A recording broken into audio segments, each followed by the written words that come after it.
نشیب عبداللہ حسین۔ میں ہر ماہ ایاز سے ملاقات کے لیے لاہور جاتا رہتا ہوں۔ اس مرتبہ گیا تو باتوں باتوں میں ایاز نے ایک ایسے واقعے کا ذکر کیا جس نے مجھے کئی برس پہلے کا گزرا ہوا وقت یاد دلا دیا۔ میں کل ہی لاہور سے واپس آیا ہوں اور اس واقعے کی ایک ایک بات ابھی تک گویا میری آنکھوں کے سامنے موجود ہے۔ یہ واقعہ میری اور ایاز کی زندگی کے تانے میں اس طرح بنا ہوا ہے کہ اسے الگ کر کے دیکھنا ممکن نہیں۔ ایاز بیگ میرا بچپن کا دوست ہے۔ جس وقت کی یہ بات ہے اس وقت وہ لاہور کا ایک ابھرتا ہوا نوجوان وکیل تھا۔ حال ہی میں اس نے 2 مشہور مقدمے لڑے تھے۔ پہلا قتل کا مقدمہ تھا جس میں ایک بڑے زمیندار کے بیٹے نے کسی تنازع پر ایک کاشتکار کو ہلاک کر دیا تھا۔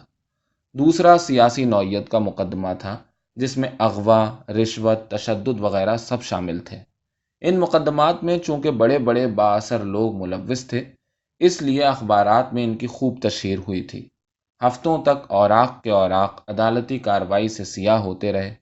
ایاز ایک مقدمہ جیت گیا اور دوسرا ہار گیا تھا، مگر اس کی شہرت کی اصل بنیاد اس کی انسان دوستی پر تھی۔ یہ مقدمے اس نے غریب اور بے اثر فریق کی حمایت میں لڑے تھے۔ ان دنوں شہر کے پڑھے لکھے نوجوان طبقے میں ایاز ایک ایسے شخص کی حیثیت سے شہرت حاصل کرتا جا رہا تھا جس نے بدعنوانی اور بالادستی کے خلاف ہتھیار اٹھا رکھے ہوں۔ اس کے دشمنوں کا کہنا تھا کہ اس کے اس انداز میں تمام تر انسان دوستی کے جذبات ہی کار فرما نہیں بلکہ اس کی سیاسی امنگوں کا عمل دخل بھی تھا، جن کے حصول کی خاطر وہ نہایت ہوشیاری سے رستہ ہموار کر رہا تھا۔ میرے ساتھ بات چیت میں اگرچہ ایاز نے کبھی ایسی بات کی جانب اشارہ نہیں کیا تھا، مگر مجھے احساس تھا کہ اگر مستقبل میں کسی وقت سیاست کا دروازہ اس پہ کھل گیا تو وہ سیاسی عمل میں اسی جوش و خروش سے کود پڑے گا جس سے کہ وہ اپنی زندگی کے تمام تر کام کرتا آیا تھا۔ ہم دونوں ایک ہی شہر کے رہنے والے تھے۔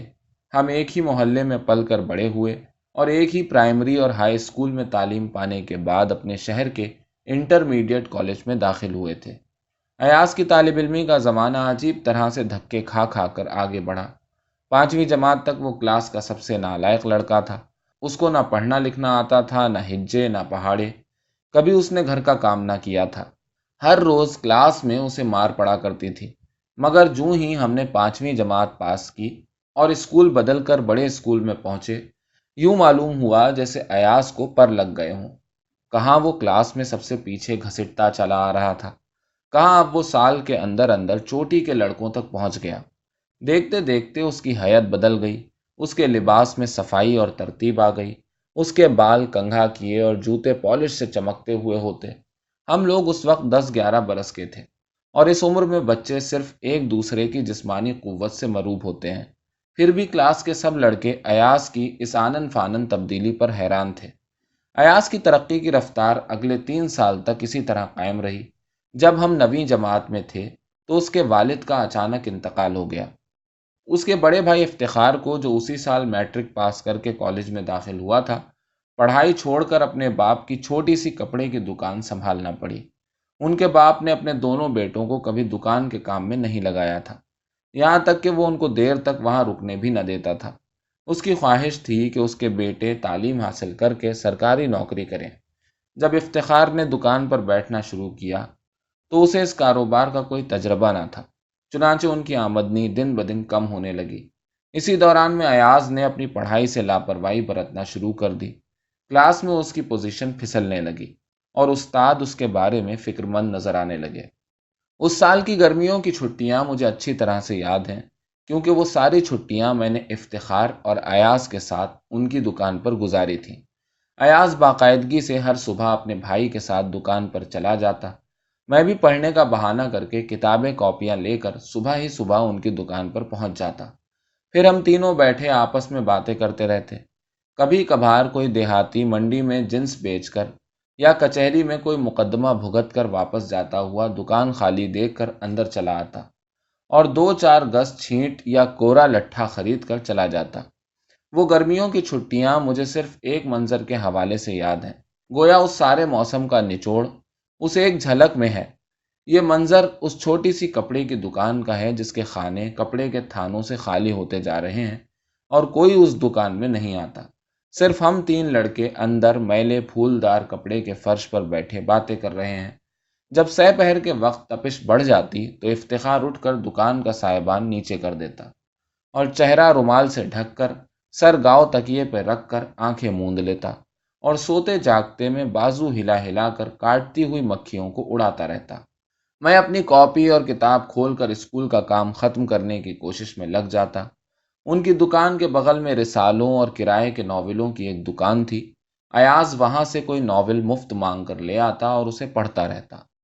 ان چھٹیوں میں ایاز نے سودائی اور ہرجائی نام کے دو ناول چار چار پانچ پانچ مرتبہ پڑھ ڈالے۔ اس بات کو ایک زمانہ ہو گیا ہے، مگر آج بھی مجھے ان ناولوں کی کہانیاں جو ایاز نے سنائی تھیں یاد ہیں۔ اسکول کا کام کرتے ہوئے جب مجھے کوئی دقت پیش آتی تو میں ایاز سے پوچھ لیتا۔ اکثر اوقات وہ میری کتاب یا کاپی وغیرہ دیکھے بغیر ہی صرف سوال سن کر اس کا جواب حل کرنے کا طریقہ زبانی مجھے بتا دیتا۔ پھر وہ اپنا ناول پڑھنے لگتا۔ چھٹیوں بھر اس نے اسکول کی کتاب کو کھول کر نہیں دیکھا، جیسے اس کو کوئی پرواہ نہ ہو۔ اسکول کھلنے پر اس نے تمام ماسٹروں سے یہ کہہ دیا کہ اس کے کام والی سب کاپیاں ایک روز پہلے دکان پہ رکھی تھیں کہ کوئی اٹھا کر لے گیا ہے۔ اس روز ہیڈ ماسٹر کے سامنے اس کی پیشی ہوئی۔ ہیڈ ماسٹر کے سامنے صرف لڑائی اور مار پیٹ پر پیشی ہوا کرتی تھی۔ یہ پہلی بار تھی کہ کلاس کے ماسٹروں نے پڑھائی کے بارے میں کسی لڑکے کی پیشی کرائی تھی۔ ہم سب کی نظریں ہیڈ ماسٹر کے دفتر پر لگی ہوئی تھیں اور ہمارے چھوٹے چھوٹے دماغوں میں مبالغہ آمیز خیالات چلے آ رہے تھے۔ جماعت کے معتبر لڑکوں کی رائے یہ تھی کہ ایاز کو اسکول سے نکال دیا جائے گا، مگر جب ایاز ہیڈ ماسٹر کے کمرے سے نکل کر آیا تو اسی کا اسی طرح تھا۔ اس کی شکل و صورت سے کسی قسم کی سزا کے آثار ظاہر نہ تھے۔ وہ آ کر کلاس میں بیٹھ گیا اور پڑھائی شروع ہو گئی۔ چھٹی کے وقت جب ہم نے اس سے پوچھا تو اس نے بتایا کہ ہیڈ ماسٹر نے اسے نہ مارا ہے نہ پیٹا ہے، بلکہ اپنے پاس بٹھا کر سمجھایا ہے کہ اسے اپنی پڑھائی کی طرف توجہ دینی چاہیے، کیونکہ اگر وہ محنت کرے تو اسکول کا بہترین طالب علم ہو سکتا ہے، وغیرہ وغیرہ۔ ہیڈ ماسٹر کی پیشی کے باوجود ایاز کی حالت میں کوئی فرق نہ آیا۔ اب اس نے اسکول سے غیر حاضریاں بھی کرنی شروع کر دیں۔ اس کی ماں نے محلے والوں کے کپڑے وغیرہ سینے کا کام شروع کر دیا تھا۔ چنانچہ وہ شام کو اپنی ماں کے ساتھ یا کبھی اکیلا کپڑے ادھر ادھر لے جایا کرتا اور لایا کرتا تھا۔ دن کو وہ اکثر اپنے بھائی کے پاس دکان پر بیٹھا رہتا۔ اس کا نتیجہ یہ ہوا کہ سال کے آخر میں وہ پاس تو ہو گیا، مگر مشکل سے۔ کلاس کے آخری لڑکوں میں اس کا نمبر آیا۔ 10ویں جماعت کے 2 مہینے گزر چکے تھے اور گرمیوں کی چھٹیاں ہونے والی تھیں کہ ایاز میں ایک بار پھر اچانک تبدیلی رونما ہوئی۔ اس نے باقاعدگی سے اسکول آنا اور اسکول کا کام کرنا شروع کر دیا۔ چھٹیوں کے دوران میں کئی بار ان کی دکان پر گیا، مگر اب ایاز نے دکان پر بیٹھنا چھوڑ دیا تھا۔ ان کی دکان سے میں ان کے گھر جاتا تو ایاز کو گھر کی چھوٹی سی بیٹھک میں پڑھائی کرتے ہوئے پاتا۔ اس نے باہر آنا جانا، کھیلنا کودنا وغیرہ بند کر دیا تھا، یہاں تک کہ کئی بار میں گھنٹوں تک اس کے پاس بیٹھا رہتا اور وہ میری باتوں کا ہوں ہاں میں جواب دیتا ہوا پڑھائی میں مشغول رہتا۔ اس کے بھائی افتخار کو اب دکان کے کام کا کچھ تجربہ ہو چلا تھا، چنانچہ ان کی آمدنی میں تھوڑا بہت اضافہ ہونے لگا۔ سال بھر ایاز اسی طرح پڑھائی میں غرق رہا اور میٹرک اس نے فرسٹ ڈویژن میں پاس کر لیا۔ اسکول میں اس کی پوزیشن دوئم رہی۔ اسکول کے آخری سال کی ایک شکل میرے ذہن کے اندر ایاز کے گھر کی بیٹھک کی سی ہے، جس میں سے نکل کر ہم دونوں نے میٹرک پاس کیا تھا۔ کالج میں ایاز نے سائنس لی اور میں نے آرٹس۔ جہاں تک طالب علمی کا تعلق ہے، کالج کے پہلے دن سے ایاز کی ترقی کا اور میری تنزلی کا زمانہ شروع ہوا۔ ہمارے گھر کی اچھی خاصی زمینداری تھی۔ کسی زمانے میں ہمارے دادا پردادا نے شہر کے آس پاس کافی زمین خرید لی تھی۔ یہ زمین اب آباد ہو چکی تھی۔ اس کے علاوہ شہر کی آبادی بڑھتے بڑھتے ہماری زمین کے بیچ پہنچ گئی تھی۔ ہماری زمین کی حیثیت زرعی سے شہری اور رہائشی میں بدل گئی تھی، جس سے اس کی قیمت میں چند سال کے اندر 10 گنا اضافہ ہو گیا تھا۔ میرے والد نے آبادی کے ساتھ لگتی ہوئی کچھ زمین بیچ دی اور باقی میں کاشت کرتے رہے۔ چنانچہ کالج میں پہنچ کر میں قدرتی طور پر ایک ایسے گروپ میں شامل ہو گیا جو زیادہ تر آس پاس کے دیہات سے آئے ہوئے زمینداروں کے لڑکوں کا گروپ تھا۔ ان لڑکوں کی تعلیم سے کچھ سروکار نہ تھا۔ انہیں پتا تھا کہ آخر کار زندگی میں زمینداری کی جانب لوٹنا ہے، اور جسے زمینداری کی فارغ اور پرکشش زندگی میسر ہو، وہ تعلیم اور نوکریوں کے چکر میں کیوں پڑے۔ چنانچہ یہ لوگ یہاں پر چند سال کے لیے شہری طالب علمی کی زندگی سے لطف اندوز ہونے کی غرض سے آتے تھے، اور کالج میں انہیں کھیل، ایتھلیٹکس، الیکشن اور جتھے بندیوں کی حد تک دلچسپی ہوتی تھی۔ ہم دوسرے سال میں تھے کہ یونین کے الیکشن کے سلسلے میں کالج کے اندر دو گروہوں میں لڑائی ہو گئی، جس کے نتیجے کے طور پر 3 لڑکوں کو رسٹیکیٹ کر دیا گیا۔ بدقسمتی سے ان تینوں میں ایک میرا نام بھی تھا۔ یہاں آ کر میری طالب علمی کا زمانہ ختم ہوا۔ میں نے اپنے والد کے ساتھ زمینوں کی دیکھ بھال میں حصہ لینا شروع کر دیا۔ ایک آدھ سال کے بعد میرے والد نے سارا کام کاج میرے حوالے کیا اور خود گویا دنیا سے کنارہ کر بیٹھے۔ ان کا دن آدھا مسجد میں، آدھا چچا رشید کی آڑت کی دکان پر اور اماں سے میری شادی کے بارے میں بات چیت کرنے میں صرف ہوتا۔ ایاز نے اسی دوران میں اول نمبر پہ رہ کر ایف ایس سی پاس کی اور وظیفہ لے کر لاہور چلا گیا۔ جب کبھی وہ گھر آتا تو میری اس سے ملاقات ہوتی۔ چھٹیوں کے دوران ہفتے میں ایک آدھ بار وہ ضرور مجھ سے ملنے کے لیے آتا، مگر ہماری ملاقاتیں مختصر ہوتی گئیں۔ ایک تو وہ شہر سے باہر چلا گیا تھا، دوسرے میری مصروفیات اب بڑھ گئی تھی اور نئی مصروفیتوں کے ساتھ ساتھ نئی نئی دوستیاں پیدا ہو چکی تھیں۔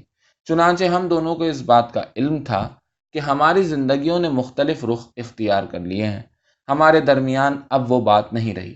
اس کے باوجود جب بھی ہم ملتے، کچھ دیر کے لیے بچپن کی طویل دوستی کی تمام تر گرم جوشی اور ہم راضی ہمارے دلوں میں امڈ آتی، اور ہمیں محسوس ہوتا کہ اگرچہ یہ سچ ہے کہ اب وہ بات نہیں رہی، مگر جہاں پر بھی وہ بات ہے وہاں سے اسے مٹایا نہیں جا سکتا۔ جس روز ایاز کا نتیجہ نکلا، اس سے اگلے دن میں بازار سے گزر رہا تھا کہ میری نظر ایک اخبار پر پڑی۔ پہلے صفحے پر 2-3 چھوٹی چھوٹی تصویریں چھپی تھیں، ان میں ایک ایاز کی تصویر بھی تھی۔ میں نے اخبار خرید کر دیکھا تو معلوم ہوا کہ ایاز نے بی ایس سی کے امتحان میں گولڈ میڈل حاصل کیا ہے۔ میں وہاں سے سیدھا اس کے گھر پہنچا۔ ایاز کی ماں اپنے چند رشتہ داروں اور بہت ساری محلے کی عورتوں میں گھری ان کی خاطر مدارات کر رہی تھی اور خوشی سے پھولی نہیں سماتی تھی۔ بیٹھک میں ایاز اپنے 3 خالہ زاد بھائیوں اور 2 دوستوں کے ساتھ بیٹھا تھا۔ اس کے بھائی افتخار نے دکان بند کر دی تھی اور تازہ تازہ مٹھائی کی ٹوکریاں لا کر اندر اور باہر مہمانوں کے سامنے رکھ رہا تھا۔ میں نے ایاز کی ماں اور اس کے بھائی کو مبارکباد دی اور ایاز سے شکایت کی کہ اس نے مجھے بتایا کیوں نہیں۔ یار ابھی تو لاہور سے آیا ہوں، وہ بولا۔ میں نے بیٹھ کر منہ میٹھا کیا۔ کوئی آدھ گھنٹہ گپے مارنے کے بعد ایاز اچانک مجھ سے بولا، چلو یار باہر چلیں۔ ہم اٹھ کر باہر نکل آئے۔ بازار میں پہنچے تو میں نے پوچھا، زمین پر چلتے ہو؟ ہاں، ایاز خوش ہو کر بولا۔ مجھے احساس ہوا کہ وہ اس سارے جمگھٹ سے دور کہیں جانا چاہتا ہے۔ گھر میں بیٹھا بیٹھا وہ اچانک خاموش ہو گیا تھا۔ معلوم ہوتا تھا کہ اس کا خیال امتحان کے نتیجے کی خوشی کو اپنے آپ میں جذب کر کے کسی اور طرف کو نکل گیا ہے۔ شہر سے باہر ہم دیر تک کھیتوں میں پھرتے رہے، پھر ہم ڈیرے پہ جا کر بیٹھ گئے۔ اس روز ایاز نے بہت کم باتیں کی، مگر ایک بات مجھے اچھی طرح یاد ہے۔ میں لاء کالج میں داخلہ لے رہا ہوں، اس نے بتایا۔ ہم سب یہ سوچے ہوئے بیٹھے تھے کہ ایسے شاندار نتیجے کے بعد ایاز کو ایم ایس سی کے لیے وظیفہ ملنا تو یقینی تھا۔ بعد میں گورنمنٹ کے خرچے پر پی ایچ ڈی وغیرہ کے لیے ولایت بھیجے جانے کا بھی امکان تھا۔ پھر واپس آ کر سرکاری ملازمت میں اس کا مستقبل سیدھا سادہ تھا۔ کسی دوڑ دھوپ، سفارش یا درد سری کی ضرورت نہیں تھی۔ چند سال میں ترقی کرتا ہوا وہ اعلیٰ عہدے پر پہنچ جائے گا۔ قانون پڑھنے کی بات کر کے اس نے مجھے حیران کر دیا۔ اسکالرشپ مل جائے گا؟ میں نے پوچھا۔ لاء کالج کے لیے شاید نہ ملے، پھر کسی نہ کسی طرح گزارا ہو ہی جائے گا، وہ بولا۔ مگر ایاز، میں نے پوچھا، سائنس میں اتنی محنت کرنے کے بعد لاء کالج کی کیا تک ہے؟ محنت کہاں کی ہے یار، وہ ہنس کر بولا۔ گولڈ میڈل میں کیا کمال ہے، ذرا عقل استعمال کرنے کی ضرورت ہے بس۔ سائنس پڑھ کر کیا کروں گا؟ کالج میں پڑھانے لگ جاؤں گا یا کسی لیبوریٹری میں اگلے 30 سال تک گھسا رہوں گا، کولو کے بیل کی طرح، آنکھوں پر کھوپے چڑھائے، نہ اندر کی خبر نہ باہر کی۔ میں تو دنیا کے کاموں میں حصہ لینا چاہتا ہوں۔ وہ اپنے دونوں بازو ہوا میں پھیلا کر بولا۔ باہر نکل کر پھرنا چاہتا ہوں، جہاں ساری زندگی کا چکر چلتا ہے، آدمی کی آدمی سے بات ہوتی ہے، دوستی اور دشمنی ہوتی ہے، فائدہ اور نقصان ہوتا ہے، عقل اور بے عقلی کی لڑائی ہوتی ہے، زندگی اور موت کا سودا ہوتا ہے۔ اصل میدان تو وہ ہے۔ اس کی بات میرے دل کو انوکھی مگر سچی لگی۔ اپنے ساتھ کے جتنے لڑکوں کو میں جانتا تھا، ان میں سے کسی نے کبھی ایسی بات نہ کی تھی۔ ہم سب ایسے لوگ تھے جن کے سامنے کوئی واضح مقصد نہ تھا۔ جس طرف کو بھی ماں باپ نے یا حالات نے دھکیل دیا، اسی طرف کو چلتے گئے۔ جو کچھ سامنے آ گیا اسی کو پکڑ لیا، یا اس نے ہمیں پکڑ لیا، اور وقت نکلتا گیا۔ جب ایک راستہ خود بخود بند ہو گیا تو جو نیا راستہ سامنے آیا اسی پر چل پڑے۔ ایاز پہلا ایسا لڑکا تھا جسے قطعی طور پر پتا تھا کہ وہ کیا کرنا چاہتا ہے، جس نے طے شدہ راستہ چھوڑ کر ایک نیا راستہ اپنے لیے تلاش کیا تھا۔ مجھے یاد ہے اس وقت میرے دل میں ہلکا سا حسد کا جذبہ پیدا ہوا تھا۔ ٹھیک ہے بھائی، ہمارے لیے تو اچھا ہی ہے، میں نے ہنس کر کہا تھا، کبھی ہمارے کام بھی آؤ گے۔ اسی سال ایاز نے لا کالج میں داخلہ لے لیا۔ اسے اسکالرشپ ملا یا نہیں اب مجھے ٹھیک سے یاد نہیں، مگر افتخار کی دکان اب چلنے لگی تھی اور مجھے پتا تھا کہ وہ ایاز کو خرچہ بھیجتا رہتا تھا۔ ایاز اپنے ایک رشتے کے ماموں کے ہاں کرشن نگر میں رہتا تھا۔ اس کا کمرہ اتنا چھوٹا تھا کہ مشکل سے اس کی چارپائی کمرے میں آتی تھی۔ اس کے علاوہ صرف ایک چھوٹی سی میز کونے میں فٹ کی ہوئی تھی جو کتابوں سے لدی تھی۔ مزید کتابیں فرش پر، چارپائی پر، غرضے کے ہر جگہ اوپر نیچے پڑی ہوئی تھیں۔ ایاز کے کپڑے دیوار پر اور دروازے کے پیچھے کیلوں سے ٹنگے تھے۔ وہ چارپائی پر بیٹھ کر لکھا پڑھا کرتا تھا۔ ایک بار میں کسی کام کی غرض سے لاہور گیا تو ایک رات ایاز کے پاس ٹھہرا تھا۔ اس وقت سے مجھے اس کے کمرے کا نقشہ یاد ہے۔ ہم دونوں اس گھر کی بیٹھک کے فرش پر رات کو سوئے تھے۔ اس رات ہم دیر تک بتی بجھا کر اندھیرے میں باتیں کرتے رہے۔ لا کالج میں ایاز کا دوسرا سال تھا۔ اس نے مجھے بتایا کہ وہ یونین کا سیکریٹری منتخب ہو گیا ہے اور کالج کے میگزین کا ایڈیٹر بھی بن گیا ہے۔ اسے شکایت تھی کہ اس نے اپنے ذمے اتنے کام لے لیے ہیں کہ اس کی پڑھائی کا حرج ہو رہا ہے، مگر مجھے دل میں یقین تھا کہ ایاز اگر یہ کام اپنے سر نہ لیتا تو اسے کبھی اطمینان نصیب نہ ہوتا۔ انہی 2-3 سالوں کے اندر پہلے میرے والد کا انتقال ہو گیا، پھر اماں نے میری شادی کر دی۔ ان دو واقعات کے بوجھ تلے میرے اندر کچھ ذہنی تبدیلیاں پیدا ہونی شروع ہو گئیں۔ میں اچانک پڑھنے لکھنے کی طرف راغب ہونے لگا۔ ایاز چھٹیوں میں گھر آیا ہوا تھا کہ ایک روز صبح سویرے وہ مجھے ڈھونڈتا ہوا شہر سے باہر ہمارے ڈیرے پہ آ پہنچا جہاں میں کچھ کام کر رہا تھا۔ اس کے ہاتھ میں ایک ادبی پرچہ تھا جس میں میری ایک کہانی چھپی تھی۔ اس کے چہرے پر حیرت کے آثار تھے۔ وہ پرچے کے ورق الٹ الٹ کر دیکھ رہا تھا اور ان پر ہاتھ مار کر حیرت اور بے یقینی اور خوشی کا اظہار کرتا جا رہا تھا۔ اسے یقین نہیں آ رہا تھا کہ میں نے اسے بتائے بغیر کیسے اور کب اور کیوں اور کہاں کہانیاں لکھنی شروع کر دی تھیں، جو کہ چھپنا بھی شروع ہو گئی تھی۔ میں نے اسے بتایا کہ یہ میری پہلی کہانی ہے اور میں نے اور کوئی کہانیاں نہیں لکھی۔ یہ سن کر اسے اور بھی زیادہ حیرت ہوئی۔ ہم دیر تک ایک دوسرے کو دیکھ دیکھ کر ہنستے رہے۔ یہ پرچہ تمہارے ہاتھ کیسے لگا؟ میں نے پوچھا۔ میں اسے باقاعدگی سے پڑھتا ہوں، ایاز نے بتایا، لاہور سے اپنے ساتھ لے کر آیا تھا۔ آج اس کہانی کی باری آئی ہے۔ کہانی میں نے اپنا نام ذرا بدل کر چھپوائی تھی۔ میں نے پوچھا کہ اس کو کیسے پتا چلا کہ یہ میری کہانی ہے؟ یار یہ ہمارے شہر کی کہانی ہے، وہ ہنس کر بولا۔ ہمارا بازار اور ساری گلی اس میں موجود ہے، کیسے ہو سکتا ہے کہ میں اسے نہ پہچانوں؟ اس میں میری شکل تک موجود ہے۔ اس دن کے بعد میرے اور ایاز کے درمیان گویا ایک نئی دوستی کا آغاز ہوا۔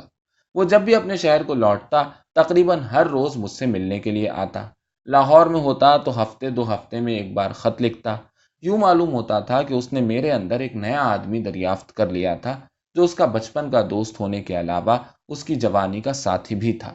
اب وہ میرے ساتھ ہر قسم کی باتیں کرنے لگا تھا، وہ باتیں جو شاید وہ اب تک صرف اپنے لاہور کے دوستوں سے کیا کرتا تھا۔ ادب کی اور سیاست کی باتیں، دوسرے ملکوں کی، دنیا کے حالات کی، مردوں اور عورتوں کی گہری گہری پیچیدہ باتیں جن سے اس کا بے چین دل اور دماغ اپنی خوراک حاصل کیا کرتا تھا۔ بعض دفعہ مجھے احساس ہوتا تھا کہ وہ اس شہر سے اکتا گیا ہے، جیسے اس شہر میں اب اس کے لیے کوئی دلچسپی کا سامان نہیں رہا۔ اس کا خیال اس چھوٹے سے شہر سے نکل گیا ہے اور وہ احساس تنہائی سے بچنے کے لیے مجھ سے ملنے اور باتیں کرنے آتا ہے۔ مگر اس خیال سے مجھے اندر ہی اندر فخر اور خوشی کا احساس بھی ہوتا تھا۔ LLB کر کے ایاز اپنے شہر کو لوٹ آیا۔ اس نے امتیازی حیثیت سے امتحان پاس کیا تھا۔ اس نے بتایا کہ اسے ایک مشہور وکیل کے ساتھ کام کرنے کی پیشکش ہوئی تھی، مگر اس نے اس پیشکش کو قبول نہیں کیا اور اپنے شہر واپس آنے کو ترجیح دی ہے۔ میرے پوچھنے پر اس نے بتایا، یہاں پیسہ نہیں ہے، مگر ابتدائی تجربے کے لیے اضلاع سے بہتر کوئی جگہ نہیں ہے۔ یہاں چھوٹے سے لے کر بڑے تک سب انسانی جھگڑوں سے آدمی کا واسطہ پڑتا ہے اور چھوٹے بڑے سرکاری اہلکاروں کی ذہنیتوں کا علم ہوتا ہے۔ میں ہائی کورٹ میں کسی بیرسٹر کا کام چلانے کے لیے اس کا کارندہ کیوں بنوں؟ اپنی کچہری میں پیپل تلے کرسی ڈال کر وہ ہنسا، اپنا کام کیوں نہ کروں؟ ہم لوگوں کی صورت اب یہ تھی کہ ہم ایاز کی کسی بات میں اس کے ساتھ سوال جواب نہیں کرتے تھے۔ دوستوں اور گھر والوں کی حیثیت اب محض تماشائی کسی تھی۔ چنانچہ اگلے 2 سال تک ایاز اپنے شہر میں گمنام سی پریکٹس کرتا رہا۔ اس کی پریکٹس کا نقشہ ہو بہو وہی تھا جو پہلے روز ایاز نے میرے سامنے کھینچا تھا۔ شہر کے دو ایک بڑے وکیل تھے جن کے دفتر ان کی کوٹھیوں میں واقع تھے۔ باقی کے وکیل کچہری کے احاطے سے کام چلاتے تھے۔ کچہری میں پیپل اور برگد کے متعدد پرانے پرانے سایہ دار درخت تھے۔ پچھلے چند برسوں کے دوران شہر کے نوجوان وکیلوں کی تعداد میں خاصا اضافہ ہو گیا تھا۔ اب نوبت یہاں تک آ پہنچی تھی کہ وکیلوں کی تعداد کارآمد منشیوں کی تعداد سے کہیں بڑھ چکی تھی۔ چنانچہ ایک منشی دو دو اور تین تین وکیلوں کا کام بھگتاتا تھا۔ منشی وکیلوں کی لکھت پڑھت کے علاوہ ان کی دلالی کا کام بھی کرتے تھے، اور تقریباً سب منشی نئے نئے نوجوان وکیلوں اور کئی پرانے ناکام وکیلوں سے زیادہ کمانے لگے تھے۔ ایاز نے بھی ایک تھرڈ کلاس مجسٹریٹ کی عدالت کے سامنے پیپل کے پیڑ کے نیچے اپنی کرسی اور میز جما لی اور ایک تجربے کار منشی کی پارٹ ٹائم خدمات حاصل کر لی۔ ایک ڈیڑھ سال کے بعد جب اس کی پریکٹس کچھ چل نکلی تو اس نے اپنے منشی کو ہٹا کر ایک نوجوان عرضی نویس کو اپنا منشی رکھ لیا۔ دلالت کے حلقے میں یہ ایک غیر معمولی قدم تھا جو ایاز نے اٹھایا تھا۔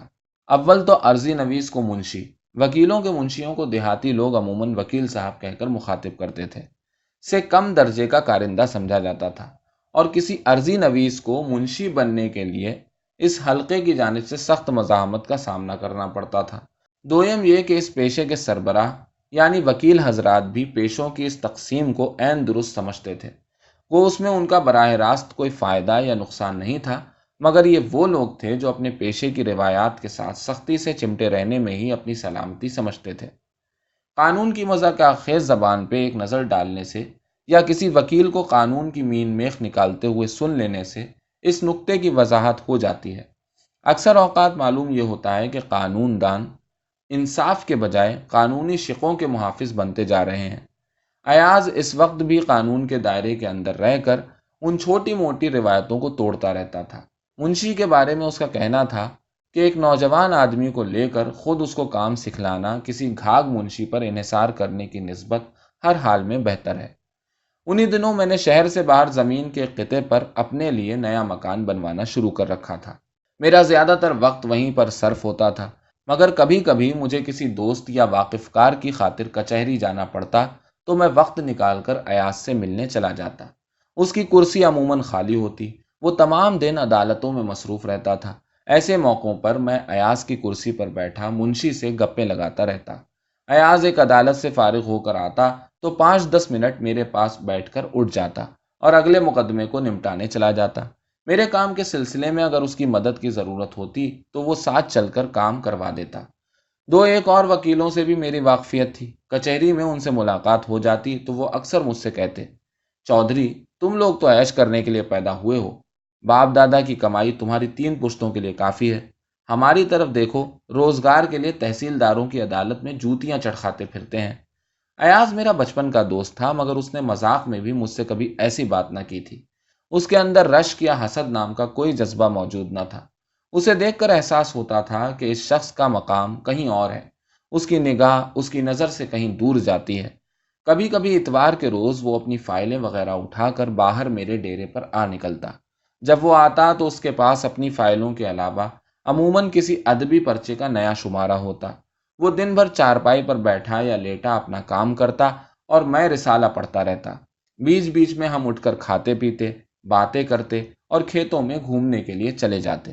ایاز کو نئے اور پرانے ادیبوں اور شاعروں کے بارے میں گفتگو کرنے کا بہت شوق تھا۔ یہ اکلوتا موضوع ایسا تھا جس کے لیے وہ میری بات کو دھیان سے سنتا اور میری رائے کو اپنی رائے پر ترجیح دیتا تھا۔ ایسے موقعوں پر اس کے چہرے کا انہماک دیکھ کر مجھے حیرت ہوا کرتی تھی کہ یہ شخص کتنی مختلف قسم کی دنیاؤں میں رہتا ہے۔ ایک دنیا اس کا گھر، اس کا محلہ، اس کے رشتہ دار اور اس کے بچپن اور لڑکپن کا ماحول تھا جس میں سے نکل کر وہ جوان ہوا تھا۔ دوسری اس کے کام کی دنیا تھی جو سراسر ذہانت اور اعتماد پر قائم تھی۔ تیسری دنیا ادب کی تھی جس کی دہلیز پر وہ مسلسل کئی برس سے کھڑا اندر جھانک کر دیکھ رہا تھا۔ اس نے مجھے بتایا تھا کہ لاہور میں کالج کے میگزین میں اس نے کئی مضمون لکھے تھے، مگر جب سے وہ کام میں پڑا تھا اسے کچھ لکھنے لکھانے کا وقت ہی نہیں ملتا تھا۔ اکثر مجھے خیال آتا کہ ایاز اگر وکیل نہ بنتا تو ایک بہت عمدہ ادیب ہوتا۔ وہ برابر اپنے پرانے مکان میں اپنی ماں اور چھوٹی بہن سلمہ کے ساتھ رہتا آ رہا تھا۔ افتخار کی شادی ہو گئی تھی اور 1 سال تک اسی گھر میں رہنے کے بعد وہ اور اس کی بیوی دکان کے اوپر چوبارے میں منتقل ہو گئے تھے۔ شہر میں کمپنی باغ کے اندر چھوٹا سا کلب تھا جس میں شہر کے چھوٹے بڑے افسران اور وکیل شام کے وقت اکٹھے ہو کر ٹینس، ٹیبل ٹینس اور تاش وغیرہ کھیلا کرتے تھے۔ عام خبر تھی کہ وہاں شراب بھی ملتی ہے اور جوا بھی ہوتا ہے۔ ایاز کبھی اس کلب میں شریک نہیں ہوا تھا۔ جب کبھی میں شام کو ملنے کے لیے اس کے گھر جاتا تو وہ اپنی چھوٹی سی بیٹھک میں میز پر کاغذات پھیلائے بیٹھا اپنا کام کر رہا ہوتا۔ ایک آدھ بار اس نے سرسری طور پر ذکر کیا تھا کہ وہ شہر سے باہر اپنے لیے ایک مکان بنوانا چاہتا ہے، جس پر میں نے اسے زمین کا ایک ٹکڑا مفت مہیا کرانے کی پیشکش کی تھی۔ جواب میں ہنس کر اس نے صرف اتنا کہا تھا، یار میرے پاس ان کاموں کے لیے ابھی وقت کہاں ہے۔ 2 سال کی پریکٹس کے بعد وہ ایک ایسے مقام پر کھڑا تھا جہاں صرف اس کے دوستوں کو ہی نہیں بلکہ ساری وکیل برادری کو اس بات کا احساس تھا کہ اگر وہ اسی طور پر چلتا رہا تو ان قریب ان سب کو پیچھے چھوڑ جائے گا۔ ان 2 برسوں میں نے دوسرے وکیلوں کا ایاز کی جانب رویہ اور ان کے بات کرنے کا انداز تک دن بدن بدلتے ہوئے دیکھا تھا۔ ایک افواہ یہ بھی تھی کہ اسے سرکاری ملازمت میں سول جج وغیرہ کے عہدے پر تقرری پیش کی جائے گی، مگر اس مقام پر پہنچ کر ایاز نے اچانک اپنی زندگی کو ایک اور بریک لگائی اور اس کا رخ ایک ایسی جانب موڑ دیا جس کا کوئی متوقع نہ تھا۔ ایک دن اس نے مجھے بتایا کہ وہ بار ایٹ لا کرنے ولایت جا رہا ہے۔ میرے گھر والوں کے بعد تم پہلے آدمی ہو جسے میں نے یہ بات بتائی ہے، وہ بولا۔ ابھی بات باہر نہ نکلے۔ اماں کو اس بات کی خبر نہ تھی۔ وہ کچھ پریشان ہیں۔ میرے ایک رشتہ دار وہاں رہتے ہیں، ابا کے پھوپھیزاد بھائی ہیں شاید۔ کئی مہینے سے میں ان سے خط و کتابت کر رہا تھا۔ انہوں نے میرے داخلے وغیرہ کا بندوبست کیا ہے۔ میری زندگی کے محدود چند مناظر ایسے ہیں جو میرے ذہن پر ہمیشہ کے لیے نقش ہیں۔ ان میں ایک منظر یہ بھی ہے۔ اگست کا مہینہ تھا۔ ایاز اپنا چمڑے کا اٹیچی کیس اٹھائے دروازے میں کھڑا رخصت ہو رہا تھا۔ اس کی ماں اسے لپٹی اونچی آواز میں رو رہی تھی اور اس کے سر اور چہرے اور چھاتی پہ ٹٹول ٹٹول کر ہاتھ پھیرتی جا رہی تھی، جیسے اس کی شکل کو اپنی انگلیوں کے حافظے میں محفوظ کر لینا چاہتی ہو۔ گلی کے سب گھروں سے لوگ باہر نکل آئے تھے۔ مرد ایاز کے گھر کے سامنے اسے رخصت کرنے کو اور عورتیں اور بچے اپنے اپنے گھروں کے دروازوں میں چپ چاپ کھڑے اس منظر کو دیکھ رہے تھے۔ جب افتخار نے ایاز کے ہاتھ سے اس کا اٹیچی کیس لے لیا اور ہم سب گلی میں چل پڑے تو ایاز کی ماں گلی میں نکل آئی اور ہاتھ آسمان کی طرف اٹھا کر بین کرنے لگی۔ ایاز نے کہا تھا کہ وہ 3 سال تک واپس لوٹ آئے گا اور ہم اسی طرح اس کو رخصت کر رہے تھے جیسے کسی کو ایک لمبے سفر پہ بھیجا جاتا ہے۔ مگر اس وقت صرف اس کی ماں کو شاید یہ علم تھا کہ ایاز ہمیشہ کے لیے اپنے شہر سے رخصت ہو رہا ہے۔ ایاز پورے 5 برس کے بعد انگلستان سے لوٹا۔ جب وہ واپس آیا تو لاہور میں ہی رک گیا۔ وہاں اس نے اپنی ماں اور بہن بھائی کو بلا بھیجا۔ چند روز میں وہ ایاز سے مل کر لوٹ آئے۔ افتخار نے مجھے بتایا کہ وہ اور اس کی ماں اور بیوی بچے اور سلمہ اور اس کا خاوند سب لوگ کرشن نگر میں ٹھہرے تھے، جبکہ ایاز اپنے ایک دوست کی کوٹھی میں ٹھہرا ہوا ہے۔ افتخار میرے نام ایاز کا خط لے کر آیا تھا۔ خط میں ایاز نے میرا حال چال پوچھا تھا اور مجھے لاہور آ کر ملنے کی سخت تاکید کی تھی۔ انگلستان میں قیام کے دوران پہلے 2 سال تک ایاز مجھے خط لکھتا رہا تھا، جن میں اس ملک کی نئی نئی عجوبہ باتیں بیان کی ہوتی تھیں۔ میرے جیسے آدمی کے لیے جس نے کبھی ایک آدھ روز سے زیادہ عرصے کے لیے اپنے چھوٹے سے دیہاتی شہر سے باہر قیام نہ کیا تھا، ان خطوں میں انتہائی کشش اور ذہنی سفر کی سی کیفیت ہوتی تھی۔ مجھے اس کے خطوں کا انتظار لگا رہتا تھا۔ جب اس کا خط آتا تو میں کئی کئی بار اسے پڑھتا، پھر اپنے دوستوں کو پڑھ کر سناتا۔ ہم سب کئی کئی روز تک ایاز کے خطوں کی باتیں کرتے رہتے۔ وہ میں اور میرے دوست نوجوانی کی منزل پار کر چکے تھے اور تقریباً سب کے سب بیوی بچوں والے تھے، مگر انگلستان کی میموں کی کشش نے ہمارے خیالات کو پریشان کر رکھا تھا۔ ایاز نے کبھی اپنے خطوں میں کسی میم کے ساتھ اپنے ذاتی تعلقات کا ذکر نہیں کیا تھا، مگر ہمیں ان خطوں سے میموں کی بو آیا کرتی تھی۔ ایک بار میرے ایک دوست سلیم نے، جو منحنی سا آدمی تھا اور جس کی دیرینہ خواہش تھی کہ وہ موٹا تازہ ہو جائے، ایک پرانے انگریزی رسالے میں کسی دوا کا اشتہار پڑھا۔ یہ ایک قسم کی گولیوں کا اشتہار تھا جن کے بارے میں لکھا تھا کہ ان کے کھانے سے شرطیہ طور پر بدن موٹا اور پٹھے طاقتور ہو جاتے ہیں۔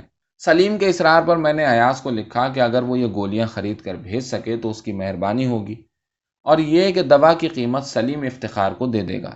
اندر سے مجھے یقین نہیں تھا کہ ایاز میرے کسی دوست کے لیے وہاں سے اتنا تردد کرے گا، مگر 2 مہینے کے اندر گولیوں کی بوتل ایک نفیس پارسل کی شکل میں مجھے مل گئی۔ سلیم کو ان گولیوں سے کوئی فائدہ نہیں ہوا، بلکہ الٹا وہ سخت بیمار پڑ گیا۔ 2 سال کی خط و کتابت کے بعد ایاز کے خط آنا بند ہو گئے۔ اپنے آخری خط میں اس نے ذکر کیا تھا کہ اسے وہاں پہ پیسوں کی کچھ دقت ہو رہی ہے، مگر اس نے لکھا تھا کہ اس کو جو بھی کرنا پڑا، اس کا پکا ارادہ تھا کہ اپنی تعلیم کو مکمل کر کے آئے گا۔ اس کے بعد میری طرف ایاز کا کوئی خط نہیں آیا، صرف اپنی ماں کو وہ باقاعدگی سے ہر دوسرے ہفتے خط لکھتا رہتا تھا، جن میں اکثر میری طرف سلام دعا کا پیغام ہوتا تھا۔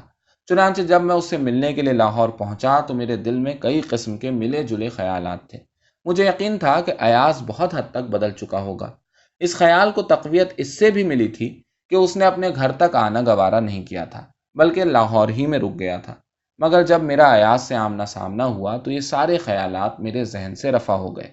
وہ مجھ سے اسی پرانی گرم جوشی اور اپنائیت کے ساتھ بغلگیر ہوا۔ میں اپنے بڑے بیٹے کمال کو، جو اس وقت 6 سال کا تھا، اپنے ساتھ لے گیا تھا۔ ایاز دیر تک اسے گود میں بٹھائے اس سے باتیں کرتا رہا۔ صرف دو ایک ظاہری تبدیلیاں ایاز میں پیدا ہوئی تھی۔ اس نے بہت بڑھیا قسم کا گہرے رنگ کا سوٹ پہن رکھا تھا، اور اس کے سیاہ جوتے اتنی صفائی سے پالش کیے ہوئے تھے کہ ان میں منہ دکھائی دیتا تھا۔ بات چیت میں وہ اب انگریزی کے الفاظ بلکہ جملے کے جملے کثرت سے استعمال کرنے لگا تھا۔ اس کے اٹھنے بیٹھنے کے طور میں کسی حد تک نفاست اور رکھ رکھاؤ کا احساس ہوتا تھا، مگر جہاں تک اس کی ذات کا تعلق تھا میں نے اس کے اندر کوئی تبدیلی نہ پائی، اور نہ ہی مجھے ابتدائی چند لمحوں کے بعد کسی اجنبیت کا احساس ہوا۔ اس نے اپنے دوست اظہر سے میرا تعارف کروا دیا۔ ایاز اور اظہر ایک ساتھ بار ایٹ لا کر کے انگلستان سے لوٹے تھے۔ اظہر کے ساتھ میرا کچھ غائبانہ تعارف اس زمانے سے بھی تھا جب انگلستان سے ایاز کے خط مجھے آیا کرتے تھے۔ ان خطوں میں اکثر اظہر کا ذکر ہوتا تھا۔ ایاز نے انگلستان میں اپنے ابتدائی دنوں کے چند مزاحیہ واقعات، جن میں اظہر کا حصہ بھی تھا اور جو ایاز نے مجھے خطوں میں لکھے تھے، مجھے یاد دلائے، اور ہم تینوں انہیں دہرا کر ہنستے رہے۔ وہ دونوں اس غیر ملک میں 5 برس تک ایک ہی مکان کے اندر ساتھ ساتھ کے کمروں میں رہتے رہے تھے۔ ایاز نے بتایا کہ اب وہ دونوں اکٹھے اظہر کے والد کی پریکٹس میں شریک ہو رہے تھے۔ شیخ مظہر الدین لاہور کے پرانے بیرسٹر تھے اور ایک مشہور گھرانے سے ان کا تعلق تھا۔ ان کے افراد خاندان اعلیٰ سرکاری اور سیاسی عہدوں پر فائز رہے تھے۔ شہر میں ان کی بہت بڑی پرانے طرز کی کوٹھی تھی جس کی انیکسی میں ایاز ٹھہرا ہوا تھا۔ میرا تو آپ سے غائبانہ تعارف بہت پرانا ہے، اظہر مجھ سے مخاطب ہو کر بولا، مگر اب ہمارے گھر میں سب لوگ آپ سے ملنے کے مشتاق ہیں۔ ایاز بیٹھا مسکرا رہا تھا۔ میں نے سوالیہ نظروں سے اسے دیکھا تو وہ اٹھ کر کتابوں کی الماری کی طرف بڑھا۔ ایک خانے میں سے اس نے ایک کتاب اٹھا لی اور وہیں کھڑے کھڑے اس کا سرورق میرے سامنے کر دیا۔ یہ میری کہانیوں کا مجموعہ تھا جو حال ہی میں شائع ہوا تھا۔ ایاز کے ہاتھ میں اپنی کتاب دیکھ کر مجھے ایک عجیب طرح کی خوشی ہوئی۔ یہ تمہارے ہاتھ کیسے لگی؟ میں نے پوچھا۔ 5 سال کے بعد یہ پہلی اردو کی کتاب ہے جو میں نے خریدی ہے، وہ خوشی سے بولا۔ کیا کمال کی کہانیاں لکھی ہیں تم نے! ایک رات میں نے ساری پڑھ ڈالی۔ ان میں سے صرف 4 میری پڑھی ہوئی ہیں، باقی کی تم نے میرے بعد لکھی ہیں۔ ہاں، میں نے کہا۔ یار اب تو تم بہت مشہور و معروف آدمی ہوگے۔ میں ہنس پڑا۔ یہاں ادیبوں کی شہرت کس بھاؤ بکتی ہے، تم تو جانتے ہی ہو۔ ایاز اچانک خاموش ہو گیا۔ ہاں، کچھ دیر کے بعد وہ بولا، مگر ایک نہ ایک دن اس ملک کو ادیب کی طرف منہ اٹھا کر دیکھنا ہی پڑے گا، اس کے سوا کوئی چارہ نہیں۔ جس وقت ایاز نے یہ بات کی اس کی آنکھوں میں عجیب سی چمک تھی۔ اس کی آواز میں جو ذرا سی تبدیلی آ چکی تھی کچھ دیر کے لیے کہیں غائب ہو گئی تھی۔ اس کا لہجہ، اس کی آواز ہو بہو وہی آواز تھی جو کئی برس پہلے میرے کانوں میں آیا کرتی تھی جب ایاز اپنے شہر میں پریکٹس کرتا تھا اور کسی کسی اتوار کو ہمارے ڈیرے پر آ کر کھیتوں میں گھومتا ہوا مجھ سے ادیبوں اور شاعروں کی باتیں کیا کرتا تھا۔ ماضی کے زمانے سے آتی ہوئی وہ بے باک، ہلکے سے کپ کپاتے ہوئے کناروں والی آواز سن کر 5 برس کی دوری کا عرصہ معدوم ہو گیا اور میرے دل سے رہی سہی اجنبیت بھی نکل گئی۔ ایاز نے باتیں کرتے ہوئے رائے ظاہر کی کہ میری سب سے اچھی کہانیاں وہ تھیں جو میں نے اپنے شہر اور خاص طور پہ اپنے بچپن اور لڑکپن کے بارے میں لکھی تھیں۔ اس وقت ایاز کی اس بات پر میں مسکرا کر خاموش ہو رہا تھا، مگر ایک عرصہ گزر جانے کے بعد جب مجھے ادب کے بارے میں کسی قدر علم ہوا تو مجھے پتا چلا کہ ایاز کی یہ بات کس قدر سچی تھی۔ اس نے مجھے بتایا کہ انگلستان میں قیام کے دوران اس نے قانونی جریدوں میں چند ایک مضامین لکھے تھے، جن میں سے ایک تو خاصا مشہور ہوا تھا اور اس کے بعض حصے کئی اور جگہوں پر بھی چھاپے گئے تھے۔ دوپہر کا کھانا ہم نے وہیں پر کھایا۔ اس روز میری ملاقات اظہر کی بہن نسیم سے بھی ہوئی جو بعد میں ایاز کی بیوی بنی۔ نسیم ایک خوش شکل اور تعلیم یافتہ نوجوان خاتون تھی جو ایک کالج میں انگریزی پڑھاتی تھی۔ گفتگو کے دوران مجھے پتا چلا کہ نسیم بھی ایک تعلیمی ڈپلومے کے سلسلے میں 1 سال تک انگلستان میں قیام کر کے آئی تھی۔ ان دنوں اس کا بھائی اور ایاز وہیں پر تھے، اور ایاز سے پہلی بار اس کی ملاقات وہاں پہ ہوئی تھی۔ شام کے وقت میں دوبارہ آنے کا وعدہ کر کے واپس لوٹ آیا۔ میں معمول کے طور پر 4-6 ہفتے میں ایک بار ایاز سے ملنے کے لیے لاہور جانے لگا۔ 1 سال کے بعد اس کی شادی نسیم سے ہو گئی۔ شادی کے بعد ایاز اور اس کی بیوی چند ماہ تک اس انیکسی میں ٹھہرے رہے۔ پھر ایاز نے اپنے لیے الگ ایک کوٹھی کرائے پر لے لی۔ یہ کوٹھی شہر سے ذرا باہر ایک نئی آبادی میں تھی۔ 2 سال تک اظہر اور اس کے والد کے ساتھ مل کر پریکٹس کرنے کے بعد ایاز نے ایک اور بڑا قدم اٹھایا۔ اس نے شراکت توڑ کر اپنی الگ پریکٹس شروع کر لی۔ اب میں اس سے ملنے کے لیے جاتا تو اکثر وہ مجھ سے رات بھر رکنے کے لیے اصرار کرتا۔ اب تو ہمارے پاس کافی جگہ ہو گئی ہے یار، وہ کہتا۔ تم ایک ہی تو میرے دوست ہو جس کے ساتھ میں ہر قسم کی بات کر سکتا ہوں۔ اور کسی حد تک یہ سچ بھی تھا۔ لاہور میں جتنے لوگ بھی ایاز کے ملنے والے تھے، سب اس کے اپنے پیشے سے تعلق رکھتے تھے۔ ان لوگوں سے ایاز کی ملاقات دن بھر کے دوران مختلف عدالتوں اور بار رومز وغیرہ میں ہوتی رہتی تھی۔ اس کے علاوہ ایاز کے پاس ملنے ملانے کا وقت ہی نہیں تھا۔ گھر آنے کے بعد ہر روز رات کو 11-12 بجے تک وہ اپنے مقدموں کے کاغذات پر کام کرتا رہتا تھا۔ اتوار کو وہ دونوں نسیم کے والدین کے گھر ملنے کے لیے جاتے اور دوپہر کا کھانا عموماً وہیں پہ کھاتے۔ اگر میں وہاں پہ ہوتا تو ان کے ساتھ چلا جاتا۔ ایاز کے سسرال میں گفتگو زیادہ تر ان کے اپنے کنبے یا قانونی پیشے کے بارے میں ہوتی۔ سپہر کے وقت ہم ایاز کی سیکنڈ ہینڈ فورڈ کار میں بیٹھ کر دھیمی رفتار سے ڈرائیو کرتے ہوئے واپس آ جاتے۔ پھر 1-8 گھنٹہ آرام کرنے کے بعد ایاز اور میں لمبی سیر کو نکل جاتے۔ میرے قیام کے دوران یہی ایک موقع ہوتا جب ہمیں 2-2.5 گھنٹے کے لیے آپس میں گفتگو کرنے کا موقع ملتا۔ اگرچہ کبھی کبھی میں اس کے اصرار پر رات کو وہاں رک جاتا تھا، مگر عموماً ہوتا یہ کہ میں رات کو دیر تک نسیم کے ساتھ باتیں کرتا رہتا، جبکہ ایاز اپنے کمرے میں جا کر کام میں مصروف ہو جاتا۔ پھر صبح کو ناشتے پر 1-8 گھنٹہ مزید نسیم سے گپیں لگانے کے بعد ایاز کی غیر موجودگی میں ہی واپس لوٹ آتا۔ ہم اکثر اس بات پر ہنسا کرتے کہ ایاز میرے وہاں رکنے پر اصرار کرتا ہے اور پھر اپنی روٹین میں مشغول ہو جاتا ہے، گویا میں وہاں پر موجود ہی نہیں ہوں۔ ایاز کو بس آپ کی موجودگی سے ہی اطمینان ہو جاتا ہے۔ ایک بار نسیم نے مجھ سے کہا تھا، جیسے اس کے خاندان کا کوئی آدمی گھر میں موجود ہو۔ نسیم جس ماحول میں پلی بڑھی تھی، وہ میرے اور ایاز کے ماحول سے قطعی مختلف تھا۔ مجھے یاد ہے جب میں پہلی بار اپنی بیوی کو ساتھ لے کر ان سے ملنے گیا تھا، اس وقت وہ نئے نئے اپنی کوٹھی میں منتقل ہوئے تھے، تو میری بیوی یہ دیکھ کر ہکا بکا رہ گئی تھی کہ نسیم ایاز کو تم کہہ کر مخاطب کرتی تھی۔ نسیم کے حلقے میں مرد اور عورتیں دونوں شامل تھے، اور وہ مردوں کے ساتھ اسی انداز میں میل جول رکھنے کی اہل تھی جیسے عورتوں کے ساتھ۔ بے تکلفی اور تہذیب کے امتزاج کا یہ ایک ایسا طور تھا جو صرف ایک خاص طبقے سے تعلق رکھنے والی عورتوں کی شخصیت میں پیدا ہوتا ہے، اور جو دوسرے طبقوں خصوصاً نچلے طبقے کے مردوں کے لیے انتہائی کشش کا حامل ہوتا ہے۔ نسیم میں وہ ذہانت موجود نہیں تھی جو ایاز میں تھی، وہ دماغی صلاحیت جو گہری گہری پیچیدہ باتوں کی گرہیں کھولنے کی اہل ہوتی ہیں، اور نسیم کو اس بات کا علم تھا۔ نسیم نے اس بات کو اپنی سرشت میں اس طرح قبول کر لیا تھا جس طرح کہ اس نے ہمیشہ سے اپنے گھر کے اندر باپ اور بھائی کے مقابل اپنی فطری حیثیت کا تعین کر لیا تھا، مگر اس بات سے اس کی ذات کے اندر کسی کمتری کا احساس پیدا نہ ہوا تھا۔ ایاز جیسے شخص کے لیے جس نے ایک لمبے عرصے تک اپنے طبقے کے اندر رہتے ہوئے بھی اس کی حدوں کو توڑتے رہنے سے کبھی اعتراض نہیں کیا تھا، نسیم کی شخصیت کا یہ رخ غالباً سب سے زیادہ پرکشش تھا۔ نسیم جہاں ایاز کے لیے ایک چیلنج کی حیثیت رکھتی تھی، وہاں اس کے ذاتی اعتماد کی جڑ بھی تھی۔ گو ہر کسی کی طرح نسیم کی زندگی بھی روز مرہ کی چھوٹی بڑی بے اطمینانی سے بھری پڑی تھی۔ اس کا بس چلتا تو وہ اپنے باپ کے گھر انیکسی میں ہی رہے چلی جاتی، جو کہ ایک درمیانے سائز کے گھر کے برابر تھی۔ پریکٹس چھوڑنے کی کیا ضرورت تھی؟ اس نے کئی بار مجھ سے شکایت کی تھی۔ اتنی بڑی پریکٹس ہے کہ ہر ایک کا گزارا اچھا خاصا ہو رہا تھا، آگے بھی ہوتا رہتا۔ ہر ایک نے سمجھایا، مگر ایاز کے دماغ میں خبر نہیں کیا سمائی ہے، بس ایک یہی رٹ لگا رکھی ہے کہ میری آزادی میں فرق پڑتا ہے۔ حالانکہ وہاں کسی بات کی رکاوٹ نہیں تھی۔ اب آپ دیکھ ہی رہے ہیں کیا حالت ہے۔ پہلے کبھی کبھار کسی سے ملنے ملانے کا وقت نکلتا رہتا تھا، اب سر کھجانے کی فرصت نہیں۔ شادی کے بعد بھی نسیم کی زندگی اپنے پرانے دوستوں اور اپنے کنبے کے گرد گھومتی رہی تھی۔ 4 سال میں اس کے ہاں 2 بیٹے پیدا ہو چکے تھے، چنانچہ اسے اپنی کالج کی ملازمت چھوڑنا پڑی تھی۔ اکثر وہ ایاز کے کورٹ جانے کے بعد بچوں کو ساتھ لے کر اپنی ماں کے گھر چلی جایا کرتی، اور ایاز کے واپس آنے سے 1-2 گھنٹہ پہلے لوٹ آیا کرتی تھی۔ ڈیڈی نے کہا تھا میں تمہیں کار خرید دیتا ہوں، ایک بار اس نے مجھے بتایا، مگر ایاز نہیں مانا۔ پتہ نہیں کیوں، کہیں کہیں اس کی عقل بالکل ڈھیلی ہے۔ بسوں اور ٹیکسیوں پر سفر کرتے کرتے میرا دماغ خراب ہو گیا ہے۔ ایاز کے گھر والوں سے نسیم کا واسطہ نہ ہونے کے برابر تھا۔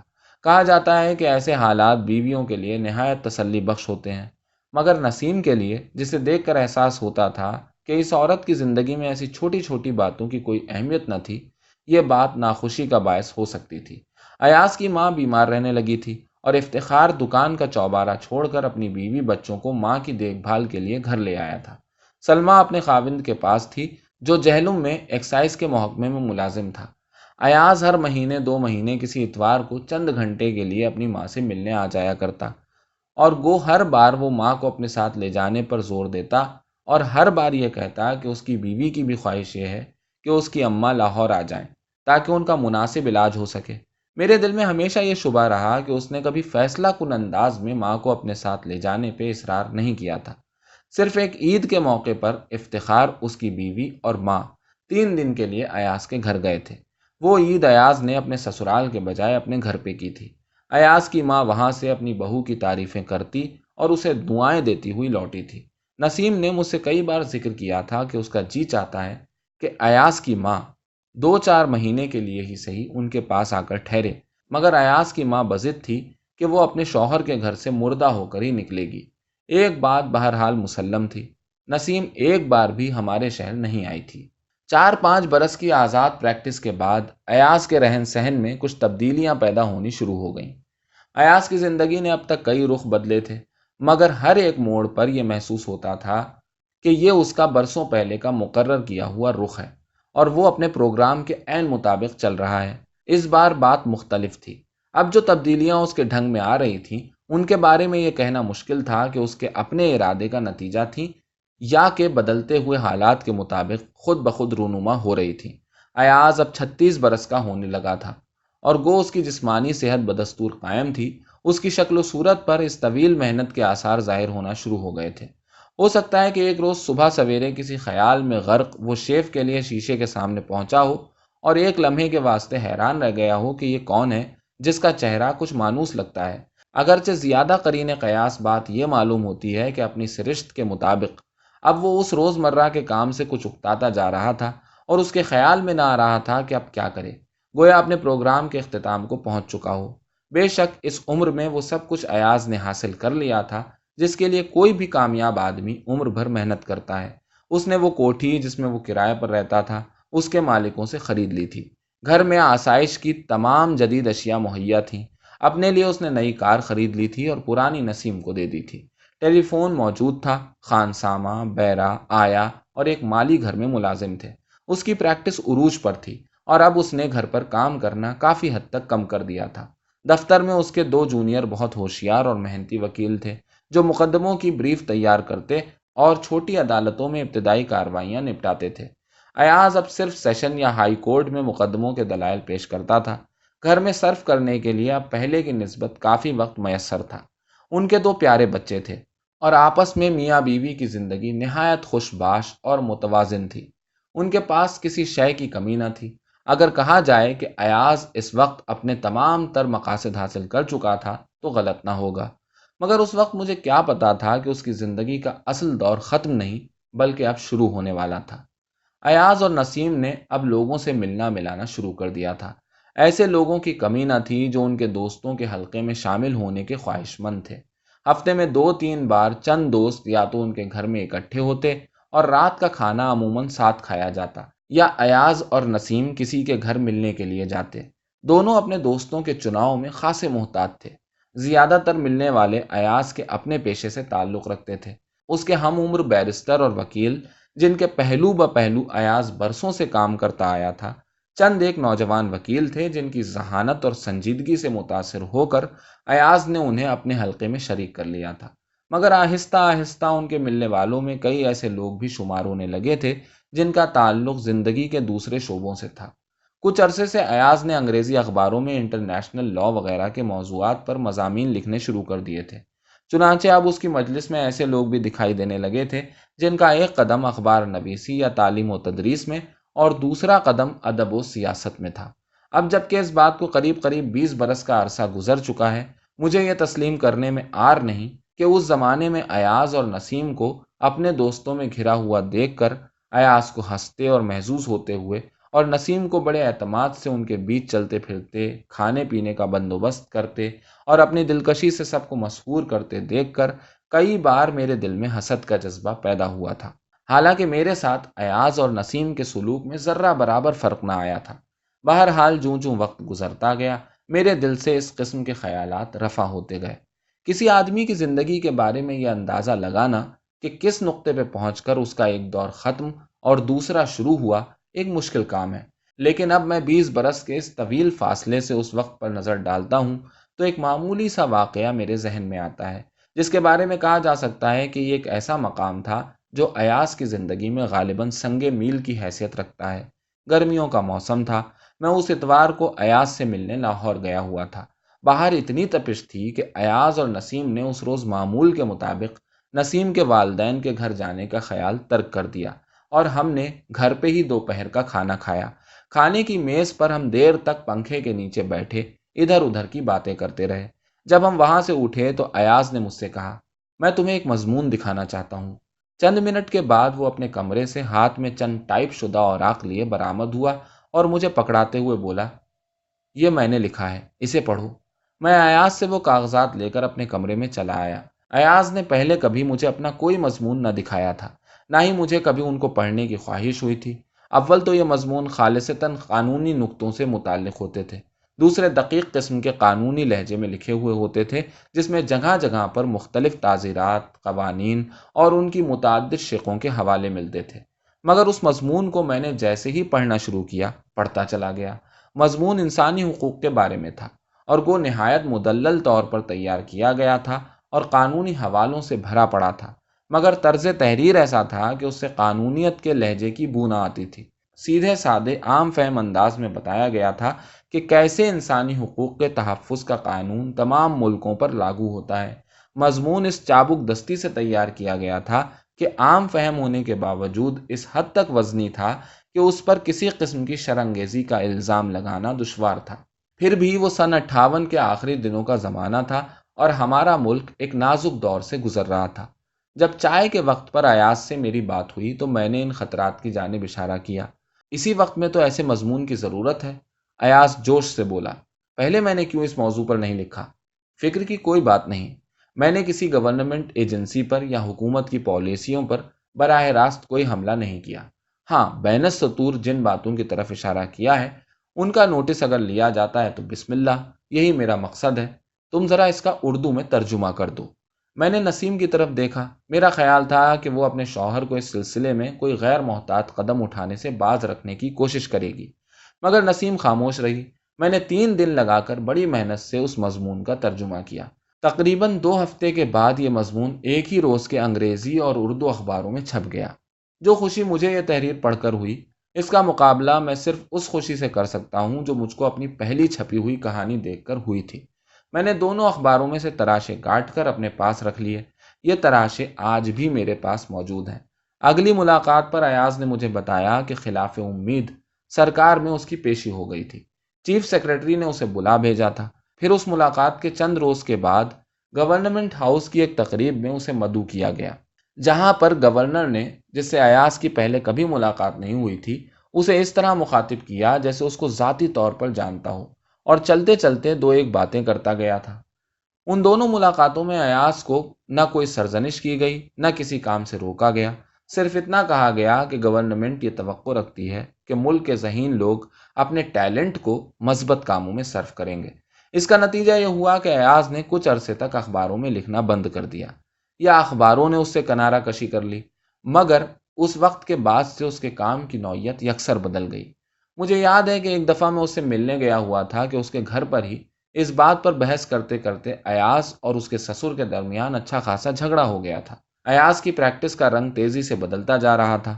اس کے جونیئر وکیل اس کے وفادار تھے اور جہاں تک ان سے ہو سکتا تھا اس کی پریکٹس چلاتے جا رہے تھے، مگر ایاز کی آمدنی میں کمی ہو گئی تھی اور بے حیثیت لوگوں سے اس کی طرفداری ایک جذبے کی صورت اختیار کر چکی تھی۔ ڈیڈی، میرے سامنے نسیم نے جوش میں آ کر اپنے باپ سے کہا تھا، ایاز کے لیے یہ پرنسپل کا معاملہ ہے۔ پرنسپل؟ پرنسپل؟ نسیم کے باپ نے ناراضگی سے جواب دیا تھا۔ آپ لوگوں کو پتا بھی ہے کہ پرنسپل ہوتا کیا ہے؟ ہم لوگوں نے بھی ملک کی خدمت کی ہے۔ جن لوگوں نے یہ ملک بنایا تھا وہ ہمارے پروفیشن کے لوگ تھے۔